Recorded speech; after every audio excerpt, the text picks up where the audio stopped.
Jai Shri Radhe, continuing the stories of the 252 Vaishnav disciples of Sri Gosai Sab Vaishnavan ko Saprem Jai Shri Krishna.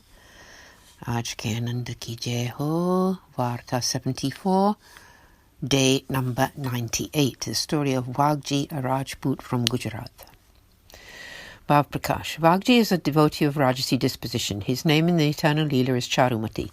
He is a manifestation of Manon Mat's divine loving sentiment.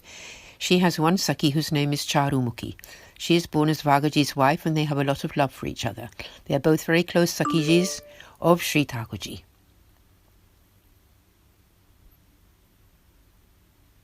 They were both born into Rajput families in Gujarat. They were only 8 or 10 when their parents married them off to each other. When she was old enough, she came to live in his house. She was very worthy and very chaste and lived according to Vagji's wishes.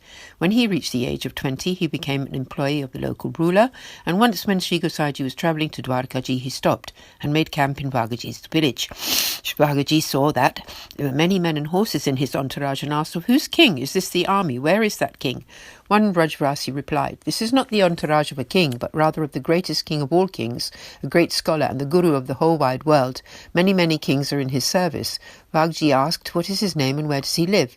The Vrajvasi replied, "He is Sri Vitalnathji, Sri Gosaiji, and he is the king of Gokul." Vagji became very anxious to meet Sri Gosaiji and requested the Vrajvasi to let him have his sight. The Vrajvasi said, "Look, he is standing over there." When Vagji saw him, she saw Sri Govardhanaji standing there in a form full of magnificent effulgence. Vagji approached him and said, "O Maharaj, please let me become your disciple. Today I have been granted great fortune, for I have had the holy sight of the Supreme Lord more beautiful than 1,000,000 cupids." Sri Gosaiji recognized that Vagji was a divine soul and accepted him into his service, into his shelter. Vagji then requested him to come to his home to accept his wife as a disciple as well. Sri Gosaiji saw his enthusiasm and came to his home and also accepted his wife. He spoke the Lord's name into her ear. He had them both fast for the day, and the next day they were given the Brahma Sambandh initiation. Vagji then humbly requested Sri Gosaiji to grant him some seva, and Sri Gosaiji gave him one Swarupa of the Lord. Another Vaishnava lived close to Vagaji, who was already a disciple of Sri Gosaiji, and so Sri Gosaiji told Vagji to learn all the ways of seva from him. Sri Gosaiji carried on his journey, then Vagji Rajput learnt all the ways of seva from his Vaishnav neighbour. Part 1. The Rajput Vagaji and his wife began to serve their Sri Thakurji very nicely. They always prepared and offered lovely new dishes. Then they would feed Vaishnavas with prasad every day. 1 or 2 Vaishnavas would come there daily. If on any day no Vaishnava came to their home, the couple would give the prasad to the cows and fast. The wife would go to sleep hungry. This was their way of life. Vagaji had to go to work for the local king's palace. One day they had prepared fried flatbreads and chickpea soup for the Sakari offering. They had invited Vaishnavas over for prasad. When they had finished dressing and adorning the Lord and given him his snack, they then came out of the temple. At that moment, another of the king's servants came and announced, "The king is riding out on a hunt right now. He has called you to come soon." Vagaji said to his wife, "I have to go with the king's party and I may be late back." After completing the Lord's services and fed the Vaishnavas, whom I invited early this morning, please cover the rest of the prasad and keep it aside. I will tell that Vaishnava to come over soon. He will take prasad as soon as I get back. Having said this, he put on his uniform, tied his sword to his belt, jumped on his horse and rode off. On the way, he passed the Vaishnava's house. He called out to him to go soon for his prasad. "I have prepared it for Sri Thakurji," he said, "but now I have to go to work for the king." The wife then made the offerings to Sri Thakurji. She only had a little ghee. After this, the Vaishnava came there quite early and sat down.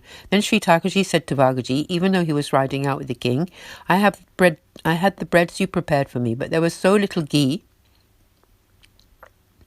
on them that they stuck in my throat. How might I eat them?" Vagaji immediately turned his horse towards home. He spurred the horse to go faster. The horse galloped faster. He got home as fast as the wind. He got off the horse and went into the house and fetched the vessel containing ghee. He went to the shops and bought some ghee, went back home, pulled Sri Thakurji's curtain back a little, and diverting his eyes, poured the ghee into a small bowl. Then he ran out, got on his horse, and again spurring it on, went back to join the king's party. In his hurry, he had forgotten all about taking his shoes off. Afterwards he thought, "Oh no, I went into the temple without taking my shoes off. That is not right."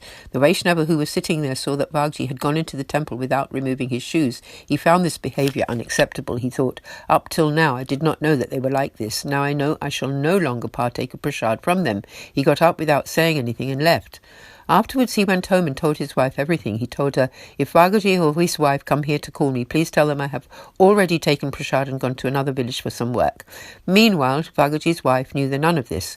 She was inside cleaning up the kitchen. When she was ready, she went into the temple to accept the prasad, and that is when she saw the bowl full of ghee was full. She was very surprised to see this. "What is this?" she thought. "I hope Thakurji did not bring it." She brought the prasad out of the temple, performed the Rajbhog Aarti and settled the Lord down for an afternoon rest. When she came outside, she saw that the Vaishnav was no longer there. She went to the door and called out, but no one responded. She put on her outdoor clothes and went to the Vaishnava's house to call him. She stood at the door and called out several times. Then his wife replied.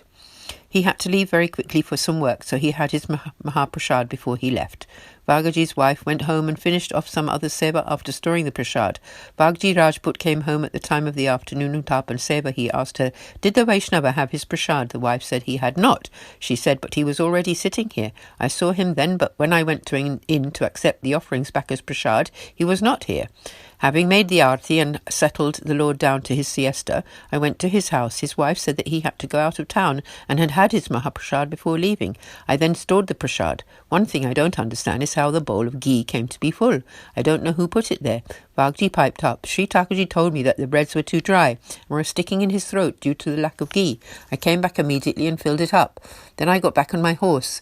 The Vaishnava saw this whilst he was sitting here. The problem is that I was in such a rush I forgot to take my shoes off before entering, and I had them on when I went into the temple to fill up the ghee bowl. After I left, I realised what I had done. At that time I did actually hope that the Vaishnava had not got the wrong impression. That must be what happened. He has left after seeing my mistaken manners."